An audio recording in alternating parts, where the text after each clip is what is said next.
Welcome back, golfers. I'm John, and I'm here with a very important 2 actual favors that you can do for me, for you, and me, and for us.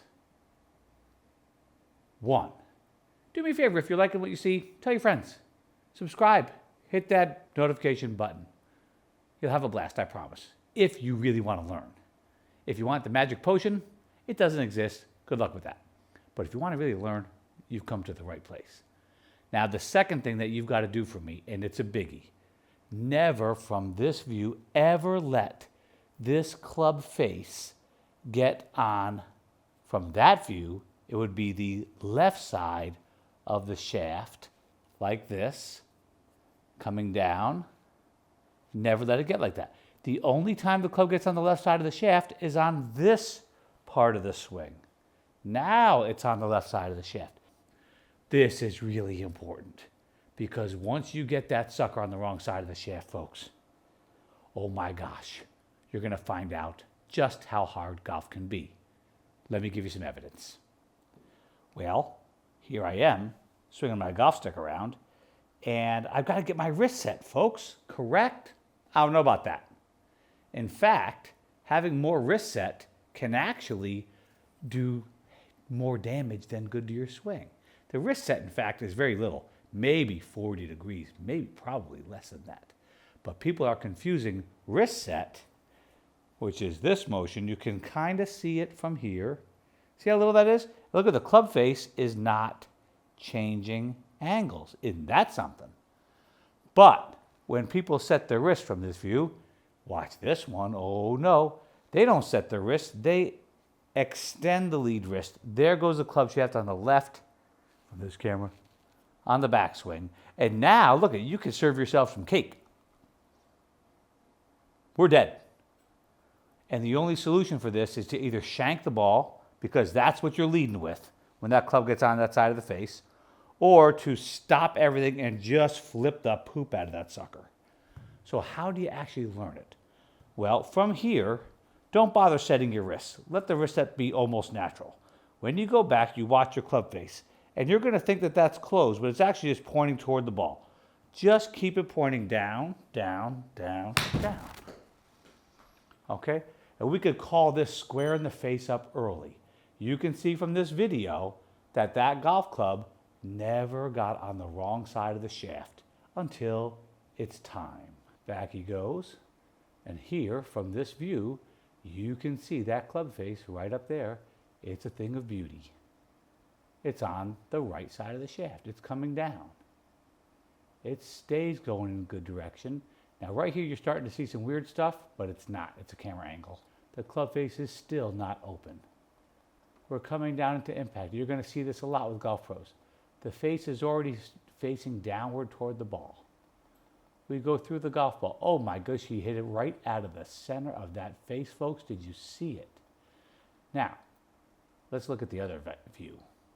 From this view over here, we'll enlarge this a little bit for you.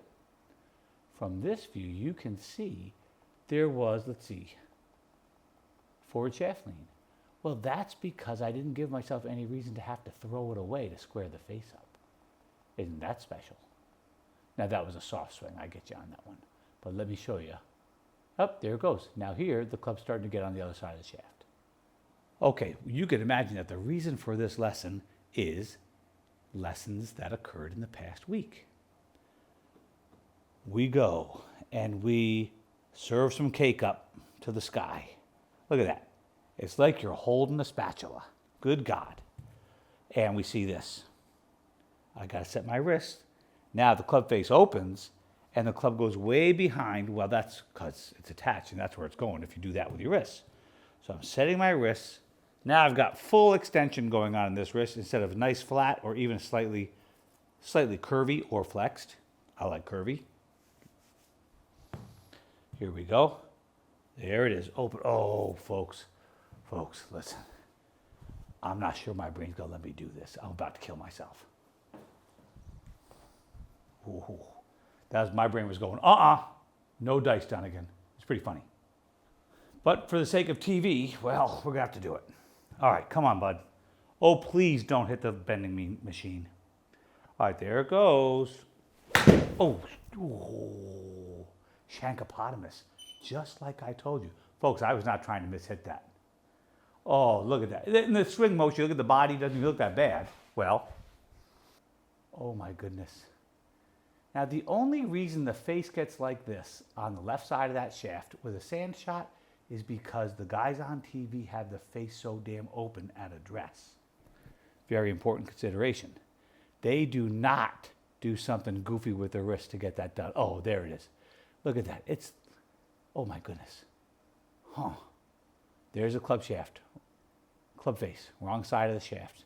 Oh, Dunigan, you poor thing. Let's see what happens. Oh my goodness, look at that. But the swing does not look bad at all, does it? By the way, it also looks from the left-hand view like I have lots of wrist set coming down. Look at that. Look at the angle, Dunigan. Look, it's beautiful. No, it's not, folks. For one, it's way too much. And the reason it's so much, the 45-degree angle, is because that wrist is so extended into the face opening condition. Okay, back to the right-hand view. And the club is firmly on the wrong side. Oh, no. Good God. Now, about this time right here, the weight on the end of the stick is behind the El Hazel. Okay, that's called the center of mass. Oh, I think, oh no. Oh, and now the face is facing somewhat up to this way. That's cool. Got that going for me. And there it is. Oh, yeah. Shankopotamus. Ooh, look at that. 2 hits is better than 1. You see that? By the way, there is a double hit shank. It hit the hosel. Love these cameras from Fleer. There's a second hit. Isn't that cool? Oh, look at that. Oh, wait. But wait. I hit that golf ball 0 feet off the ground, TrackMan says. Look, trying to close now. Well, it's closing because the hosel shut it. That's closed. But coach, I'm closing the club face, but I still hit it out to the right. Well, you didn't hit it out to the right, Dunigan. You whiffed it out to the right. Today's golf clubs are built different. You may have seen my Instagram where I got to hit a fat drive and then a really solid drive and then a couple other good shots with the old hickories. I'm looking at that driver going, oh, it's got like 4 degrees of loft. I'm standing here like this trying to get it airborne. I did both times. But, hey, that's because I'm in such good shape. So, number 1 rule, we're never going to get the club face on the incorrect side of that shaft. You'll be a better golfer. Number 2, I want you to remember something about sort of the rules of golf, if you will. I don't have to have humongous wrist set to create speed. That's just false.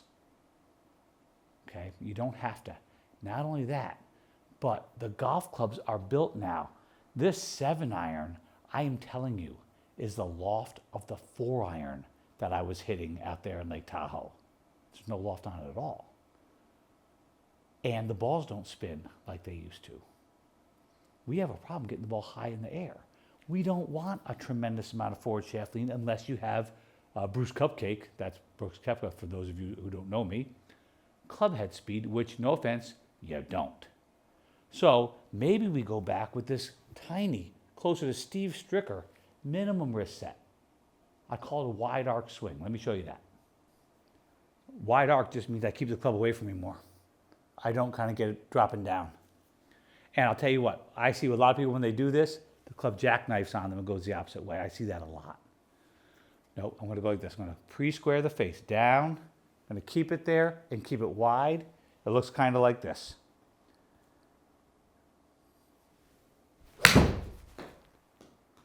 I sure hope that you just heard how solid that was struck, but I know the sound never really comes out. This is a wide arc, just enough wrist set to get the wrist in condition, and I hit a beautiful draw, and that was a chippy draw, 154 yards. I almost just chipped that. I didn't put any effort into that. And I had very little mid-swing, in the swing, at the speed of light, correcting to go on, because I had everything all lined up to begin with. That's a better way to play golf. Okay, left-hand view, folks. There we go. It's locked in. And you can see the club face on the correct side of the shaft from the downline view. Now, no funny business.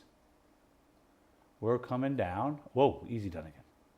Right through the golf ball. Club face is looking down. Just enough forward shaft lean to hit it nice and solid from any lie. And through we go. And now the club face gets a little to the left of the shaft there. Okay? Right of the shaft, left of the shaft. Close it some more. Is a great way to cure a lot of evils in the golf swing. Okay, I hope that helps you a ton. It's really important. I see so much of it, and I don't want to become the shank doctor, but folks, if you're shanking it, go there quick. Hit them great, get after it.